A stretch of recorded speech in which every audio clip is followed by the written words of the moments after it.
So we worked on a project investigating coastal drowning fatalities in the Republic of Ireland between 2010 and 2013. So the work was not all my own. We were part of a team, so I'll just introduce the team to you briefly. So on the far left, we have PhD candidate Aoife Kervick, research associate with Irish Water Safety.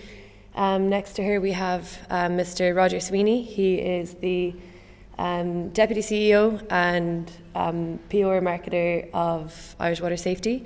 Next to him, we have myself, research intern at the Risky and Extreme Behaviour Research Group of NUI Galway, the Psychology Department.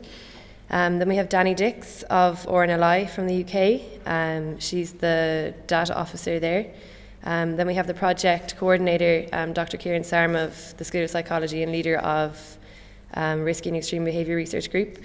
And then next to him we have Tom Walters. He's also of RNLI, the UK, and he is the data research manager. So this report was compiled as part of an 18-month project, part of a much larger project overall, in order to create an established enhanced data set for recording water fatalities in Ireland.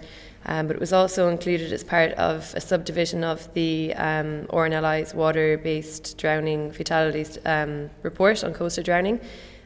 So this report complemented that quite nicely.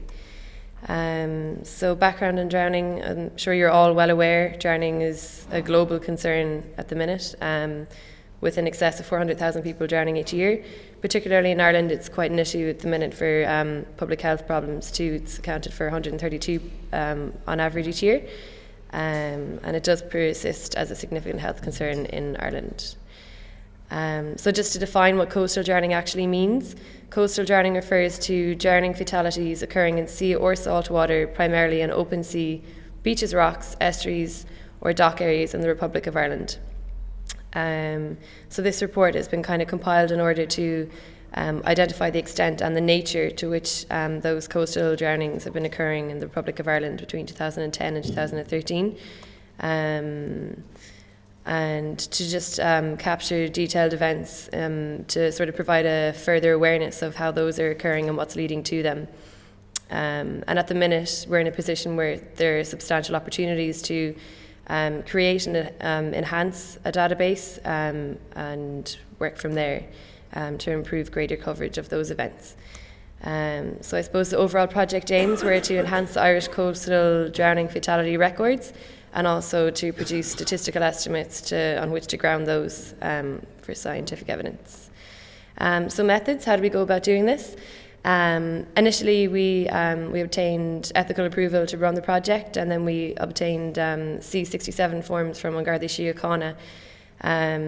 These typically were the primary source for the project. They were the core nucleus of the data and our reference point throughout.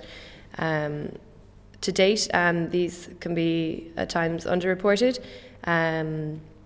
So complementary data sources were identified, and these were Data for Heroes. That was a database by Irish Water Safety. These were just an additional on top of the C67s because they're typically informed by the C67, so nothing further came out of that, but it was nice to exhaust an additional resource and sort of tap into all areas that we had available to us at the time. Next, the return of service forms from the RNLI. They were utilised, and then we had counter media reports.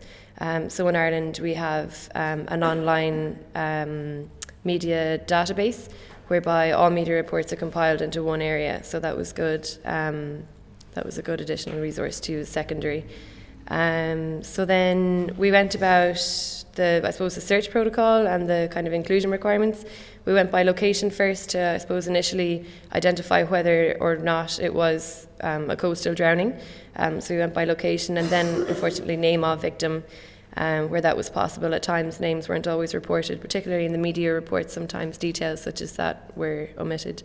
Then we went by date of incident, and then other identifiers such as the actual classification of incident, and also characteristics such as age and gender. So they were classified into accident, unspecified or suspected self-harm, and then finally natural causes or assault. Then we compiled an SPSS data file, and this was how we established the, I suppose, preliminary database.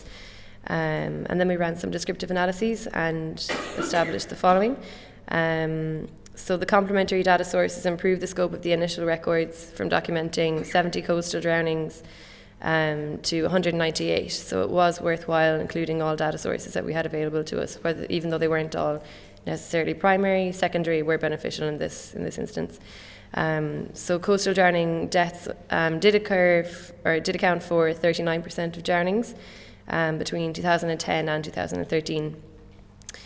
So just a quick breakdown of those statistics. Accidental deaths occurred for 48%. Unspecified incidences were 26.3%. They were sometimes made up of whether or not a definitive cause of death was found, or if there was any ambiguity in the cause of death.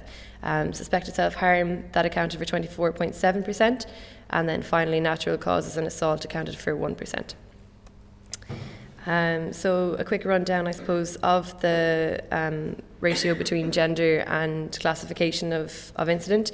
Males for accidental causes were almost double that of females, up to 65%. Next, suspected self-harm, predominantly made up of females of 56%. And then unspecified incidences were again males for 23%.